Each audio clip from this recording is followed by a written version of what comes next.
Halo, selamat sore. Di sini saya akan menjelaskan tentang risiko kredit guna memenuhi tugas akhir manajemen risiko. Nama saya Neni Santi Brutu, NIM 19302158, dosen pengampu Dr. Ramon Ferry Tumiwa, MM.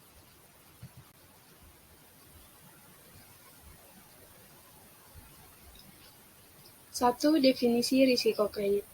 Kata risiko berasal dari bahasa Inggris risk, yang dapat didefinisikan sebagai kemungkinan buruk yang dapat terjadi akibat sebuah proses yang sedang berlangsung atau kejadian yang akan datang.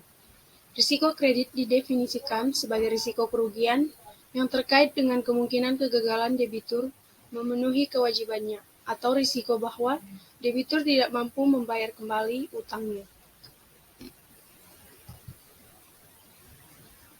2. Ruang lingkup dan hal-hal yang termasuk risiko kredit.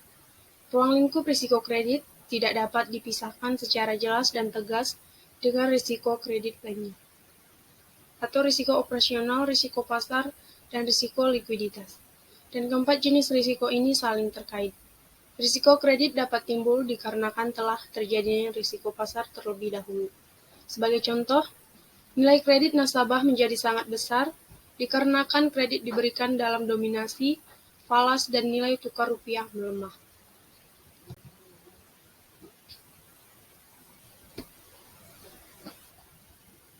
Hal-hal yang termasuk risiko kredit.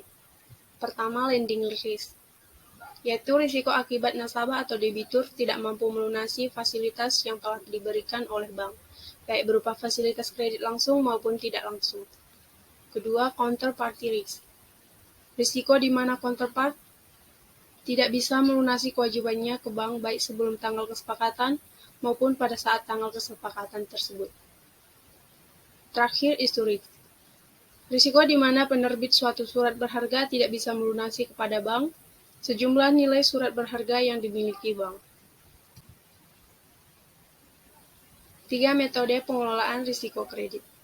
Bank menggunakan sejumlah teknik dan kebijakan dalam mengelola risiko kredit untuk meminimalkan kemungkinan terjadinya atau dampak dari kerugian kredit, atau dikenal dengan mitigasi risiko kredit. Teknik dan kebijakan tersebut adalah: 1. Model pemeringkatan atau grading model untuk kredit perorangan. Kedua, manajemen portofolio kredit. Ketiga, sekuritisasi. Keempat, peran anggunan. Kelima, monitoring arus kas. Terakhir, manajemen pemulihan.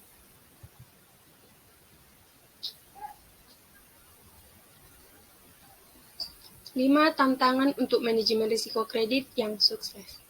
Yang pertama, manajemen data yang tidak efisien.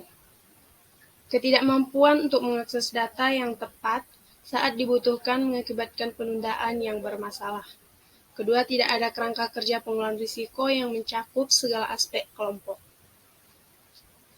Tanpa hal itu, bank tidak dapat menghasilkan langkah-langkah risiko yang kompleks dan bermakna serta mendapatkan gambaran besar tentang risiko grup secara keseluruhan. Ketiga, kerja ulang yang konstan. Analisis tidak dapat mengubah parameter model dengan mudah, yang menghasilkan terlalu banyak upaya duplikasi dan berdampak negatif terhadap rasio efisiensi bank. Dan keempat, alat risiko tidak memadai. Tanpa solusi risiko yang kuat, bank tidak dapat mengidentifikasi konsentrasi portofolio atau menggolongkan kembali dengan cukup sering untuk mengelola risiko secara efektif. Terakhir, pelaporan yang rumit.